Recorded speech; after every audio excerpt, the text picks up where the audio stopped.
Hello again, and welcome back to another episode of Adding Game Sounds, where today we're going to be adding one of our own sounds, actually.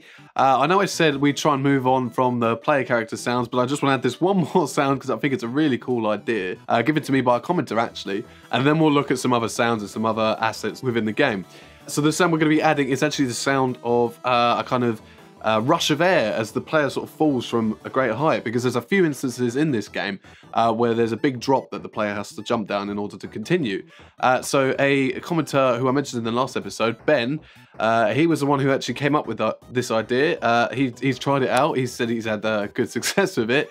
And I think the idea is great, actually. I kind of do want to do some more stuff where we add our own sounds to this game. As, you know, I'm enjoying implementing the sounds we've got, but it'd be nice if we can give it, you know, our own little extra spice, extra flavour to it, so it's a little bit different. So yeah, this is a really good idea. I think he did it slightly different to the way I'm going to show it. This way is going to be nice and simple, but it's very effective, and yeah, it gives you a real good impression of speed, I guess. It's like I said, the player falls. So thank you very much, Ben. He did say I had to mention how super awesome the idea is, so hopefully I've done it justice so that I could use the idea in this video. So yeah, that's what we'll be doing today. For anyone who's waiting on the online course, just a quick update. We're still going along with it. I think I'm working on lesson 6 now out of a possible 10 to 12. So yeah, it's coming along nicely. Keep an eye out for that. And I've had a few more people mention that they're unable to access the scripts I use in these videos and put on my website. Again, I'm really sorry. I am going to try and get them up as soon as possible. It's just messing around with WordPress, basically. I'm trying to learn how to use it. So yeah, that's everything. That's all the updates I need to share with you. Let's jump in and have a look at the sound we're going to be adding. Okay, so here we are in FMOD. And as you can see, I've created a new event that we're going to be implementing into our game. I've called it Ellen Falling because, well, it's going to be played when Ellen starts falling. And the idea is that we play this audio file when we detect that the player is falling fast enough, and we fade it in so that it sounds a little bit more intense, the faster, or the more speed rather, that the game object picks up as it falls, and then we remove it when the player lands.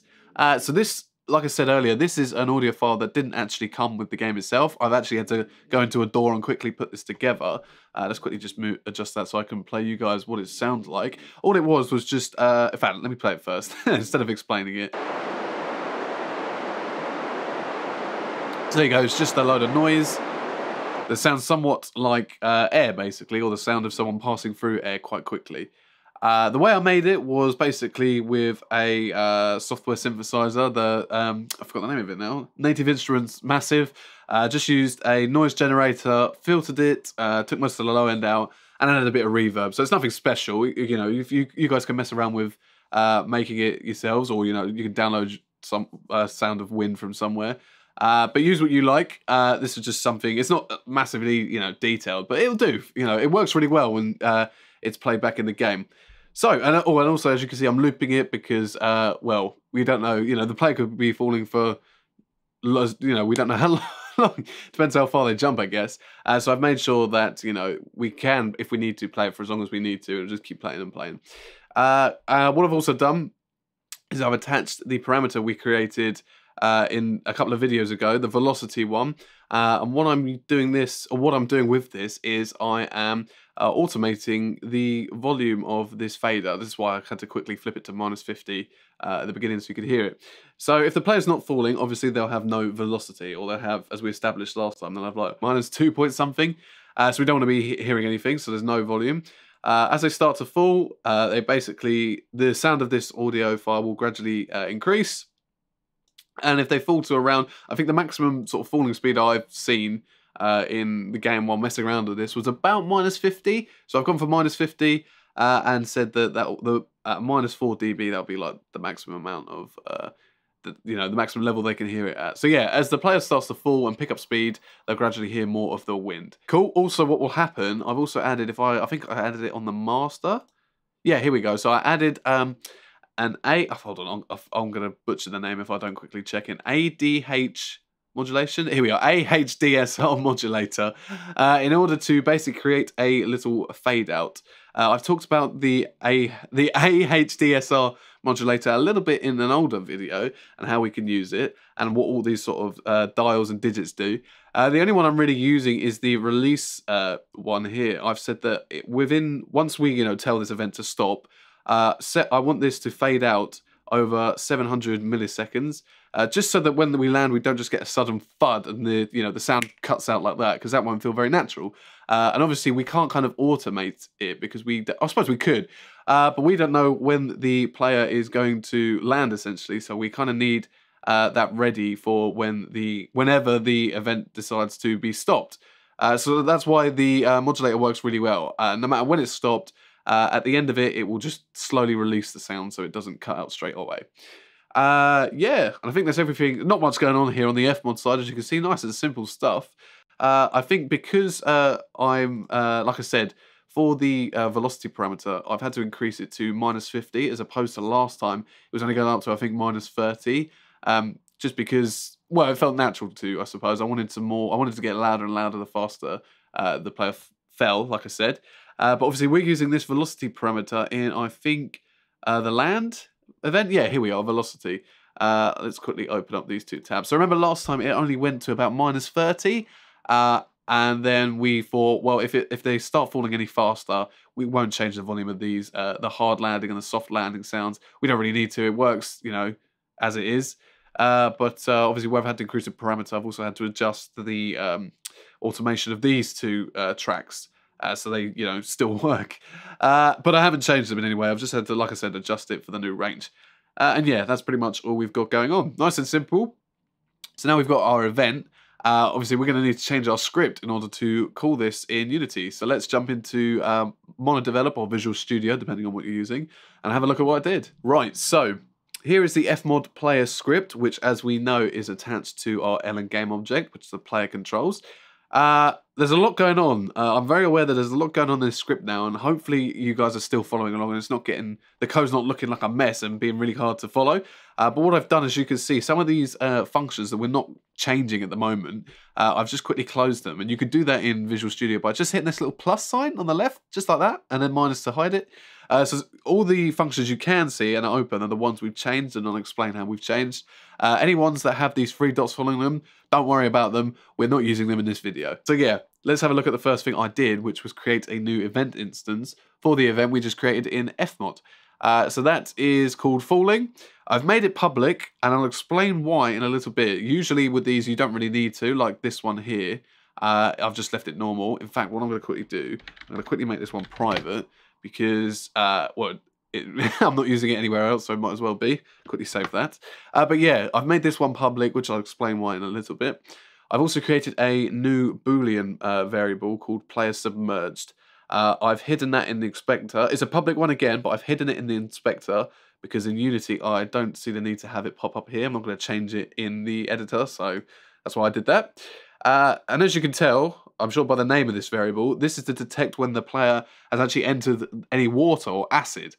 Because obviously we don't want to hear air rushing past our ears if we're in water. That wouldn't make sense. So we want to check when the player is in water, and when they are, we want to tell our event to stop. Okay, so that's why we've created this new Boolean variable, and I'll explain how we use it in a bit. In the start function here, as you can see, I've then hooked up the falling event instance, or the variable for the event instance, to our event path. So I'm sure you guys understand how this works by now. But this event here, called LN Falling, is now connected to the event instance variable called Falling. Okay, so whenever we play, stop, start that, that will basically play, stop, and start our event. And we're doing that on the very first frame that the game is run. Okay. And then if we go down to the fixed update function, every frame that's run, I'm going to call this function called player falling. As you can imagine, this is going to do a lot of the work and control a lot of what's going on with our falling event. And as we scroll down this script, you're going to see what it does exactly in a little bit. So hold your horses. Here we have some more functions we're not using, as you can see. On the destroy function, I've also said that I want to release the falling event, or the event instance, when the game object ln is destroyed, because we will have no need for it anymore. And again, we've talked about before in other videos how we don't want to stack up too many instances, as that's going to affect our performance, and we'll only ever be using 1 or 2 for each event. Here we are. Here's the new function I've created called player falling. Now, like I said, this is doing a lot of the work, and there is a few things we haven't done in this series yet. So let me quickly explain what's going on. So like I said, this is being called every frame. The first thing that happens when this function is called is that we are creating what's called a playback state. Playback states is something we can do with the FMOD API, and it's how we can kind of detect what our events or our event instances are doing. We can use them to detect if they're playing, if they're not playing, if there's a sustain point. If I quickly jump back into FMOD, in fact, I'll quickly create one. If there's a sustain point like this here, stop preventing the event from playing any further. This kind of acts like a pause function, but we're not going to need that. So yeah, they basically detect what's going on within your function. And we're going to use that because we want to detect if our function is being played or not before we, tell it to... Well, I'll tell you what, ignore that. I'll explain what we'll be doing with this in a sec. But what you need to know is we're creating a playback state for now, which is done by writing fmod.studio.playback state in all caps with an underscore in between, and then giving it a name. And I usually call mine PB state because it's nice and neat. Then what we're doing is we're saying, okay, take that event instance we created for our falling event earlier and assign the playback state we just created to it, okay? So now, which, as you can see, by writing .get playback state out PB state, which is obviously our playback state up here, yeah, we're kind of connecting the two. So whenever we interact with this playback state, we'll be interacting with this event here. Oh, I've scrolled over a little bit. There we go. This event here, the LM falling event. Next line, we've got an if statement. Now, there's a few conditions we want to check for before we start playing our event. First things first, we obviously don't want the player to be touching the ground, so I want to make sure that the is grounded Boolean, which we created ages ago, I think in one of the first videos, is not true, because if it's not true, the player's not on the ground. And remember, in that video, we did that by creating a raycast. If the raycast was touching the ground, it meant the player was grounded, and if they weren't, if the raycast wasn't, then we weren't touching the ground. So by saying checking if it is grounded Boolean and raycast isn't true, we know that the player's not on the ground. Then we write 2 ampersand sign because we want to check another condition. This time it's the I forgot the word now. The variable, the velocity kind of variable that we checked in the last episode. So remember, going back to the player character script, here we are, here it is. So it's the m_move vector. Now this is a vector. We've changed it to public, remember, because we're trying to access it through our fmod player script, even though it's living in this player character script. And yeah, it's basically measuring how fast our player is traveling, both in the y and the x coordinates. And we're only interested in the y coordinates, so as you can see, I've added .y at the end to specify that. We don't want to check both.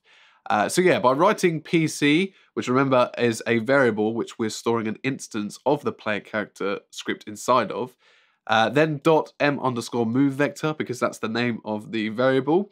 So from that instance, we're accessing this variable, and then from that variable, we're accessing the y component. So this will basically give us a float number, a digit, excuse me, from between, I forget what the ranges were exactly, but I think when we were jumping, it was maxing out about positive 18, 19, and then falling, like I said earlier, it can go all the way down to -50. So that's just giving us a number. And as you can see, what I'm doing, if I quickly highlight the condition, I want to check to see that whatever this number is that we're falling at is less than -3. So like I said earlier, when we're not moving, let's just quickly go back to Unity. When we're standing on the ground like we are, the value comes out at -2.8. And you remember that in the last episode, I explained that that's because the player character script is kind of applying like a sticky kind of force to the player. It's basically preventing them from sliding around or floating off by giving it a little bit of extra downward force when you're not doing anything and you're just standing down. So we know that when the player's not doing anything, it's going to be at a minimum -2.8. No, sorry, 2.28, I think it was. Therefore, if they're falling, it's going to be it has to be less than that. So I decided to check to see if this variable ever entered a range where it was less than -3, because obviously that means they're falling. We could be a bit more specific. We could say -2.29, I guess, and if it's anything less than that, we know they're falling.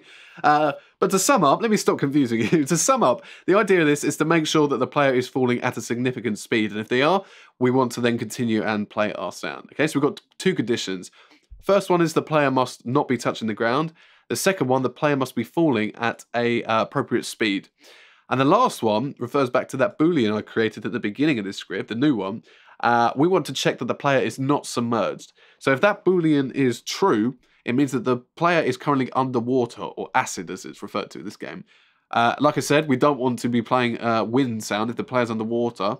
So I'm only going to play it when the player is not submerged in water. And this Boolean is false, okay? Which is what obviously the exclamation mark is referring to. It's allowing us to check if this Boolean is ever false. And if it is, we can continue. Cool. So once all three conditions have been met, the player's not touching the ground, the player's falling at adequate speed, and the player's not in acid, we can continue on to doing some more stuff. The first thing is controlling our parameter. So once those conditions have met, we want to, let's go back to F1. We want to start adjusting this velocity. We know it's going to be picking up speed, so we want to kind of fade in our audio file with this parameter, basically. So we do that, let's quickly go back to our script. We do that by saying our event instance, which holds our event, we want to set the parameter value of the velocity parameter. Obviously, that's the name of it, so we quote it in quotation marks. And then we say we want to set its value to whatever that variable, the m_movevector.y variable is, because like I said, that's controlling our speed. So we're going to translate that into our parameter. And yeah, the faster we fall, the more this will increase. Cool. So it will fade in, like I said, and we'll start hearing the sound. Let's quickly go back to the script. So yeah, remember that this is happening every frame. All of this is being checked every frame. So once these conditions have been met, the parameter value will change every frame as the variable increases. Okay, so this will give us a nice kind of gradual fade in as the player starts to fall and pick up speed. Cool. Then once we've done that, we want to go back to our player state here. And in another if statement, we want to now check to see if the player, if the event is not playing. So like I said, we can do that with the playback state. We can check to see what the event's doing. What we do is write if playback state, which as we said earlier is linked to our event, is not, because obviously the exclamation mark, I can't say that word today, means to check if it's not happening. If it's not playing, it's very long, but all of this is basically saying, is it playing? To do that, you write fmod.studio.playback_state.playing. So if that the event within the playback state, or the event that's connected to that playback state, is not playing, then we want to start the event. Obviously, like I said, this is being triggered every frame. What we don't want to happen is on the first frame that all these conditions here are met, is to play the event, and then on the second frame, because those conditions are still true, play the event again, because then we'll basically get this weird starting-stopping effect. Obviously, the event has to start again. Whenever this is called, rather, the event starts again from the beginning, so we don't want it to keep happening every frame, otherwise we'll get a da-da-da-da sound, and that won't be, well, that won't be very pleasant, would it? So that's why we check to see if it's playing first before we play it again. And that is basically everything our player falling function's doing. Great, nice one. And then obviously under here we've got some two more functions which we're not using, as you can see. Or we haven't changed, rather. We are using them, but they're not relevant to what we're doing today. The player landed one, which we talked about in great depth in the last two videos, and is grounded, which, like I said earlier, is checking to see if the player is touching the ground or not. And we're then feeding it back into this function here. Yeah, and I think that is everything in the FMOD player sound. So now let's have a look. Finally, let's have a listen to how this sounds in the game. We're going to boot up our scene and show you guys what it sounds like. Nice one. So here we are. As you can hear, we've got our old school sounds of the footsteps and stuff. Let's quickly jump up here. And if I jump off of this platform here, there you go. You should hear a bit of wind in the in your ears. Where else are you going to hear the wind? So yeah, that works really well, actually. If I try and get some more height, let's quickly jump off a higher ledge, and hopefully you'll hear it kind of intensify. Let's see how hard or how loud it comes when we jump off of here. There we go, we hear it a bit more. Also, if I quickly demonstrate this and come over here. So I set up our parameters so that if we do a light little jump by just tapping space, like that, we don't hear anything, because I didn't want to overdo the sound. I don't want to annoy people with it. But if you hold space, you can just about hear it as the player lands. In fact, I think the player hit her head. So let's do it one more time so you can properly hear it. There we go. So if you hold space and go for like a maximum jump, you hear it ever so slightly, but it's not too much. It's not too, intrusive, and hopefully won't get annoying, because obviously this is a platformer game. The player's going to be jumping quite a lot, so that wind sound might annoy a few people, I guess. And also it wouldn't sound very realistic if just a light jump would create this massive gust of air. So that's why it was very important to kind of get the curve nice and balanced, and that took a bit of trial and error. But I think I've got it at a very nice place. What I'm now going to do is try and find a place where I can really get some height and show you what it sounds like, when we're really picking up some speed. Okay, so here we are. I'm on a platform, as you can see. I'm rising, and if I jump all the way down from this platform, there we go. We get a nice gush of air. So it just kind of adds a bit of believability, I guess. And I don't want to say the overused words of immersion, but I guess it kind of does. And yeah, like I said, it was a really nice idea by Ben, so thank you very much. But we're not done there, ladies and gentlemen. Let me quickly demonstrate one final thing we've had to do in our code, and I'll explain how we did it in a second. Okay, so what I want you guys to pay attention to now is the scene tab over here. Not so much the game one, the scene tab, because as you can see, I've kind of adjusted the camera so that we can see our player character on this ledge here. What I'm going to do is jump down into this pool of acid. Now, as I said earlier, we've got a Boolean checking to see whether or not we have entered the acid, but I haven't yet explained how the Boolean works. So first, let me quickly demonstrate what that sounds like. First, I've got to kind of time this so I don't accidentally land on that ledge. Let's see if I can do this. Oh, hold on. I'm not in the game. One sec. Okay, there we go. Right. So I'll quickly wait for the ledge to move. Jump in the water. Yeah! There we go. So we hit the acid and we stop hearing the wind just before the player kind of hits the bottom here. Obviously, if we were in this acid, what would happen? Or as the player hits the acid, you may have noticed that the player kind of slowed down and then continued to fall and hit the ground. So what would have happened if we hadn't done anything in our code to prevent, the air from stopping, is it would have built up in volume, slowed down a bit as the player hit the acid, and then continued to, go louder again because the player's picking up a little bit of speed again after it's entered the acid. So yeah, we don't want this, basically. So let's jump back into our scripts. And actually, no, wait, before we do that, let me explain how the acid actually works. So if I quickly go to one of the acid, in fact, let's stop the scene quickly. If I quickly scroll down to our level assets, click on the acid, one of the acid game objects. And in fact, let's do this little one so we can see it a bit better. So here's one of the acid game objects. All they are really is trigger boxes. As you can see, if we go over to the box collider, we can see the is trigger box is marked true. Which is great. This means we can use the isTrigger function to detect when anything has entered it. And that's actually what we're going to be doing to check when the player's entered it. And, therefore we can use that to stop the air sound. So yeah, that's how it's going to work. What we're going to do now is quickly dive into the water area script. This is basically the script that controls most of what's going on with the acid. Controls a lot of stuff, like for example, as you can see, there's this kind of ripple effect going on with the acid. That I'm not even playing the game, so it's kind of always working inside the editor and inside the game. So it's doing stuff like that. It's also, I don't know if you noticed if we've ever, in these videos, whenever I land in the acid, there's a big splash, kind of a dynamic kind of load of water shoots out. The script's doing stuff like that. So what we're going to do, like I said, dive into it and see how we can mess around, or rather how we can interact from this script with our FMOD player script, which is attached to our LN game object. So yeah, let's have a look at that now. Okay, so if I right click on the water area script, click edit script, we get taken to this. And as you can see, there is a lot of code going on here, most of which we're not interested in. So a lot of this we're going to be ignoring, but there is a few bits of code that we do want to interact with. So we want to find basically, when you open this script, I should point out that there is an onTrigger function. Oh, sorry, onTrigger enter function already embedded in it. And that's the function we want to find and mess around with. So I'm just going to quickly scroll down till I can find it. It's quite close to the bottom. Not that one. Here we go, here it is. So here we are, private void onTrigger enter function. Now this is basically performing any actions whenever something enters the trigger box.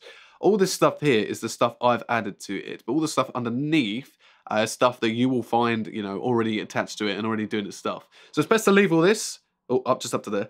Leave all that, ignore it. We're not interested in that. We want to add our own stuff, okay? Which is what I've done here. Right, now then, before we do anything, the first thing I want to do is check that we're only messing around with our audio when the LN game object enters our trigger box, that is the acid.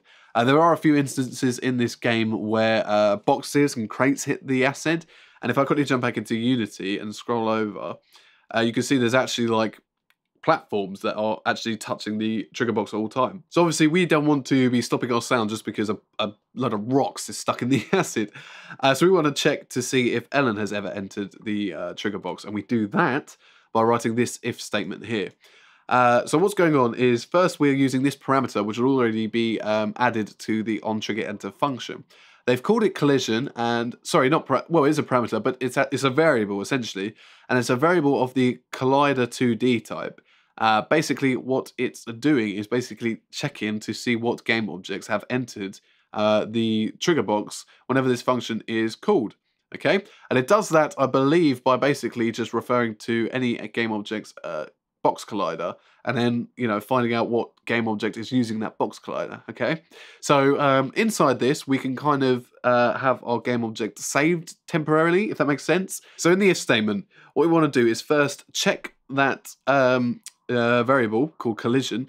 We want to check to see if the game object that's currently within it, and the trigger box by extension, is a game object by the name of Ellen, as you can see here.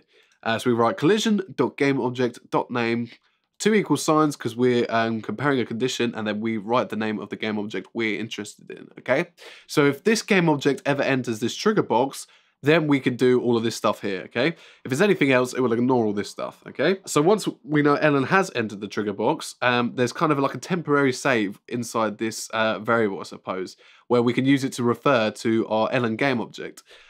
As you can see here, that's kind of what we're doing. So on the first line, I've created a reference variable of the type FMOD player and called it FP. Now I can do this because we've created a script already, obviously attached to Ellen. Let's scroll back to the top of it, called FMOD player. So we can create a reference variable and store an instance of it within it, and then access, you know, that instance with our code. Now we know that there's only ever going to be one instance of that code, and that is the of that component.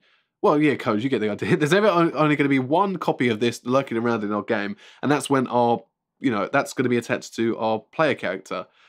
So whenever the player character enters the acid, we want to say, okay, what I want you to do is I want you to get the component FMOD player from whatever game object has entered the trigger box. And we know, because we've created this if statement, that the game object will be Ellen, and it will definitely have an FMOD player attached to it. So within this variable FP, we're basically attaching, like I said, an instance of this script here by writing collision.getComponent FMOD player. Once we've done that, we can now access all the stuff we've created and added within that code. So as you can see on the line underneath it, I'm saying, okay, take that variable, which has an instance of our script in, and access the player submerged, it's coming into play now, the player submerged Boolean, and turn it to true. So what it's doing is going, okay, so if the player enters the trigger box, take this public